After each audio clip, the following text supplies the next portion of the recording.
జీవితం మనకు ఎప్పుడు సుఖాలనే ఇవ్వదు. కొన్నిసార్లు బాధలు, నిరాశలు, ఒంటరితనం కూడా ఇస్తుంది.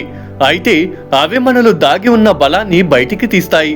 కష్టాలను తట్టుకొని నిలబడిన వాడే నిజమైన విజేత అవుతాడు. నువ్వు ఈ రోజు పడుతున్న కష్టం వృధా కాదు. నీ చెమట ప్రతి బొట్టు రేపటి నీ విజయానికి పునాది. ఇప్పుడు ఎవరూ పట్టించుకోకపోయినా బాధపడకు. కాలం వచ్చినప్పుడు నీ విలువను ప్రపంచమే గుర్తిస్తుంది. ఓడిపోయినప్పుడు మనసు విరిగిపోతుంది, ఆశ కూడా తగ్గిపోతుంది. కానీ అదే సమయం మమ్మల్ని మనం తెలుసుకునే అవకాశం.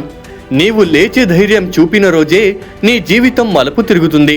పడిపోవడం కాదు, లేవలేకపోవడమే నిజమైన ఓటమి. ప్రపంచం నీ గురించి ఏమనుకుంటుందో అనేది అది నీ చేతిలో ఉండదు.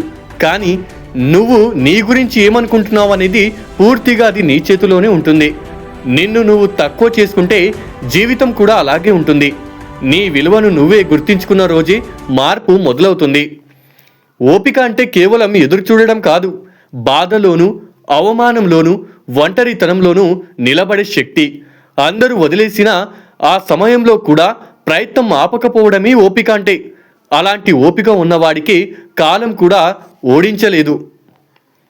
నీ కలలు చిన్నవిగా కనిపించవచ్చు, నీ పరిస్థితి బలహీనంగా ఉండొచ్చు. కానీ నీ మనసులో నమ్మకం ఉంటే అదే నీ పెద్ద ఆయుధం. ప్రారంభం ఎంత చిన్నగా ఉన్నా పర్వాలేదు. నడక ఆపకుండా కొనసాగితే గమ్యం తప్పకుండా చేరుతావు. జీవితం నీకు అన్ని సులభంగా ఇవ్వదు.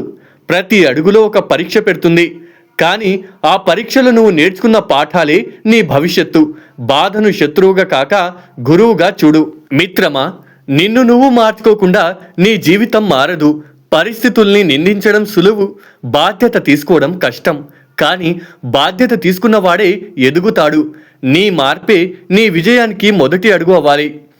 నిశ్శబ్దంగా చేసిన కృషి చాలా బలంగా ఉంటుంది. అది వెంటనే కనిపించకపోవచ్చు, ఫలితం ఆలస్యంగా కావచ్చు. కానీ నిజమైన శ్రమ ఎప్పటికీ మోసం చేయదు. సమయం వచ్చినప్పుడు అదే శ్రమ నీ పేరు మాట్లాడిస్తుంది. వీడియో నచ్చితే సబ్స్క్రైబ్ కాకపోయినా కనీసం లైక్ అన్న చేయండి.